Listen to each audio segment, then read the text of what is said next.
Well, joining me now, Pat Buchanan. He's senior advisor to just 3 presidents, twice a candidate for the Republican presidential nomination, and he is a nationally syndicated columnist, best-selling author, and a smart fellow. Good to have you with us, Pat. Good to talk to you again, Lou. Let's start with these polls. It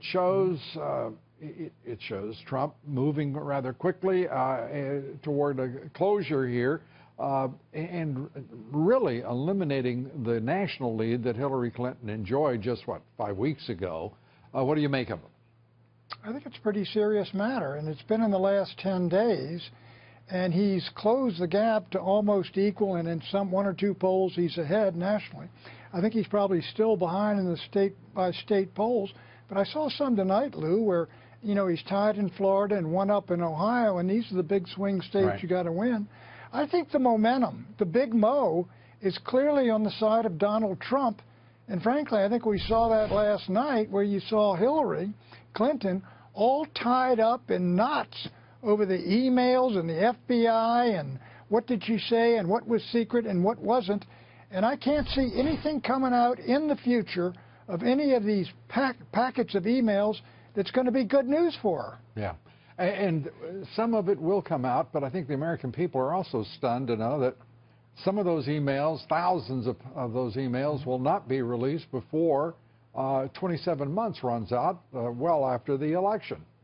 Well, let me tell you something. I predicted that if she wins the election, these things are going to come out, the connections with the Clinton Foundation, the contradictions with what she said maybe to the FBI, a federal official. You could have a real possibility of 1 more independent counsel in the first year of a Hillary Clinton administration if she won. But I think these things, I think they're going to drag her down as they've done the last 10 days. What do you make of what is becoming a serious problem for her, it seems to me?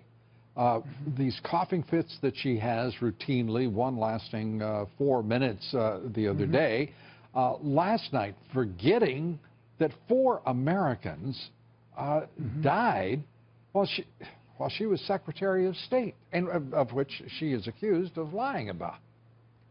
Well, I think with regard to the coughing fits, I think if nothing more occurs and it looks like this is just she had an allergy or something like that, I think she's okay. But I'll tell you, if it starts up again, I think the American people, and she does it again, I think the country's got a real right to know, to have a physician, inspector, an ear, nose, throat guy, and check out what are the causes of this, frankly.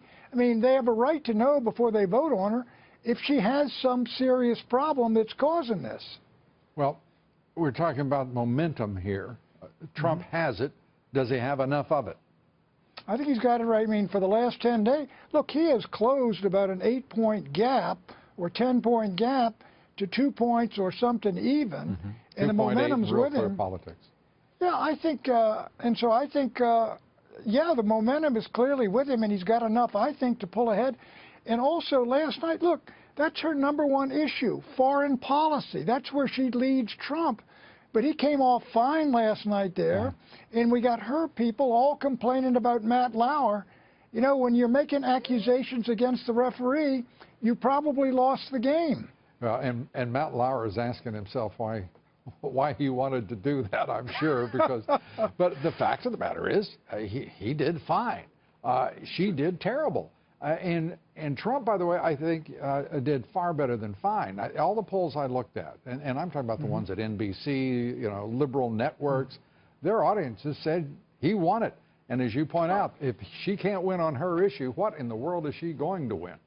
Well, you're right, and he got, I understand, twice as many questions. Right. And the reason was he gave crisp, abbreviated answers and kept moving the ball. And so I think that's why he won just on appearance, and I think on substance he did fine. Yep. Pat Buchanan, as always, great to have you here. Appreciate it. Thank you, Lou.